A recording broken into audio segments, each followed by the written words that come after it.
আপনি কি জানেন জাপানের মানুষ কেন ১০০ বছর বেঁচে থাকে এবং ৮০ বছর বয়সেও তাদের পেটে এক ফোঁটা চর্বি থাকে না? তারা কি সারাদিন জিমে পড়ে থাকে, নাকি তারা না খেয়ে থাকে? একদমই না। আজকের এই ভিডিওটি আপনার জীবনের মোড় ঘুরিয়ে দিতে পারে। আমরা সবাই জানি পেট কমানো মানেই হলো তেতো করলার রস খাওয়া বা জিমে গিয়ে ঘন্টার পর ঘন্টা ঘাম ঝরানো। কিন্তু আধুনিক বিজ্ঞান এবং প্রাচীন জাপানিজ টেকনিক বলছে এসব ছাড়াই সম্ভব। আজ আমি আপনাদের এমন একটি গোপন উপায়ের কথা বলবো যা শুনলে আপনি অবাক হয়ে যাবেন। কোনো ডায়েট চার্ট নয়, কোনো ভারী ব্যায়াম নয়, কেবল আপনার শরীরের একটি হিডেন মেকানিজম অন করলেই কেল্লা ফতে। ভিডিওর শেষের দিকে আমি সেই আসল টেকনিকটি হাতে কলমে দেখাবো, তাই ভিডিও ১ সেকেন্ডও মিস করবেন না। আমরা যখন ওজন কমানোর চেষ্টা করি আমরা শুধু ক্যালোরি নিয়ে ভাবি, কিন্তু সমস্যাটা ক্যালোরিতে নয়, সমস্যাটা হলো আপনার মেটাবলিজমে। আপনি খেয়াল করেছেন কি আপনার চারপাশে এমন অনেক বন্ধু আছে যারা প্রচুর খায় কিন্তু মোটা হয় না? কারণ তাদের মেটাবলিজম রকেটের গতিতে কাজ করে। আর আমাদের কি হয়? আমরা দুবেলা না খেয়ে থাকলেও পেটের চর্বি ১ ইঞ্চিও কমে না। এর কারণ আমাদের শরীর সার্ভাইভাল মোডে চলে যায়। আপনি যখন কম খান শরীর মনে করে আপনি বিপদে আছেন, তাই সে চর্বিগুলো আরও শক্ত করে ধরে রাখে। আজ আমরা এই চর্বি জমার প্রসেসটাকেই উল্টে দেব। বিজ্ঞান কি বলে? ফ্যাট বা চর্বি আসলে কি দিয়ে তৈরি? চর্বি তৈরি হয় অক্সিজেন, কার্বন এবং হাইড্রোজেন দিয়ে। যখন আমরা শ্বাস নিই এবং অক্সিজেন আমাদের ফ্যাট সেলে পৌঁছায়, তখন সেটি চর্বিকে ভেঙে পানি এবং কার্বন ডাই অক্সাইডে রূপান্তর করে। অর্থাৎ আপনি যত বেশি অক্সিজেন সঠিক উপায়ে শরীরে ঢোকাবেন, তত বেশি চর্বি নিঃশ্বাসের মাধ্যমে শরীর থেকে বেরিয়ে যাবে। অবিশ্বাস্য হলেও এটি সত্যি, ৮৪% চর্বি নিঃশ্বাসের মাধ্যমেই শরীর থেকে বের হয়।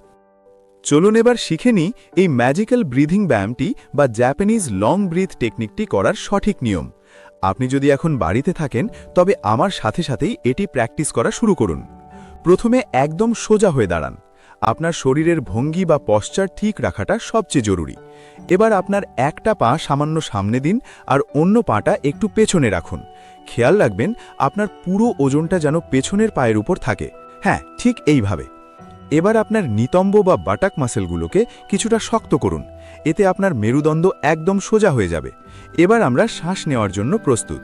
হাত দুটোকে আলতো করে শরীরের দুপাশে রাখুন। এবার খুব মনোযোগ দিয়ে শুনুন। আমরা ৩ সেকেন্ড ধরে নাক দিয়ে শ্বাস নেব। যখন আপনি শ্বাস নেবেন তখন আপনার ২ হাত ধীরে ধীরে মাথার উপরের দিকে তুলুন। বুক ভরে অক্সিজেন নিন এবং অনুভব করুন আপনার ফুসফুস প্রসারিত হচ্ছে। এবার আসল কাজ। আপনাকে ৭ সেকেন্ড ধরে মুখ দিয়ে খুব জোরে শ্বাস ছাড়তে হবে। শ্বাস ছাড়ার সময় আপনার হাতের পেশিগুলো টান টান করে নামিয়ে আনুন এবং শরীরের সবটুকু বাতাস বের করে দিন। মনে রাখবেন, যত জোরে শ্বাস ছাড়বেন আপনার মেটাবলিজম তত বেশি বুস্ট হবে। আপনার পেটের পেশিতে যে চাপ তৈরি হচ্ছে সেটাই কিন্তু আপনার মেদ গলাতে শুরু করেছে। এই ব্রিদিং টেকনিকের পাশাপাশি ৩টি ছোট পরিবর্তন আপনার রেজাল্টকে ১০ গুণ বাড়িয়ে দেবে। Tips 1, Japanese water secret. জাপানিরা কখনোই খাবার সময় ঠান্ডা পানি পান করে না। তারা খাবার খাওয়ার ঠিক আগে বা পরে হালকা কুসুম গরম পানি পান করে। ঠান্ডা পানি খাবারের চর্বিকে শরীরে জমিয়ে ফেলে, আর গরম পানি সেই চর্বিকে গলিয়ে দেয়। টিপস 2, মেরুদণ্ড সোজা রাখা। আপনি যখনই হাঁটবেন বা বসবেন মেরুদণ্ড একদম সোজা রাখুন। কুঁজো হয়ে বসলে পেটের পেশি ঢিলে হয়ে যায়। সোজা হয়ে বসলে অটোম্যাটিকলি পেটের ওপর চাপ পড়ে, যা ক্যালোরি বার্ন করে। টিপস 3, 7টার আগে ডিনার। চেষ্টা করুন রাতের খাবারটা ঘুমানোর অন্তত ৩ ঘন্টা আগে সেরে নিতে। আপনি যা খুশি খান, কিন্তু ঘুমানোর আগে শরীরকে হজম করার পর্যাপ্ত সময় দিন। এই পদ্ধতির সবচেয়ে বড় সুবিধা হলো এতে আপনার শরীরের কোনো ক্ষতি হয় না, বরং আপনার ফুসফুস শক্তিশালী হয় এবং স্ট্রেস কমে। স্ট্রেস কমলে শরীরে কর্টিসল হরমোন কমে যায়, যা সরাসরি পেটের মেদ কমাতে সাহায্য করে। যারা জিম বা ডায়েট করতে পারেন না তাদের জন্য এটি একটি আশীর্বাদ। তাহলে দেরি না করে আজ থেকেই এই ৫ মিনিটের ব্রিদিং টেকনিক শুরু করুন। ৭ দিন পর এসে এই ভিডিওর কমেন্টে জানাবেন আপনি কেমন অনুভব করছেন। আমি কথা দিচ্ছি আপনি পরিবর্তন টের পাবেনই।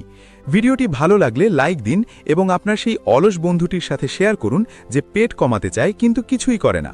সাবস্ক্রাইব করে বেল আইকনটি চেপে দিন পরবর্তী ভিডিওর জন্য। সুস্থ থাকুন, সুন্দর থাকুন। দেখা হবে পরের ভিডিওতে।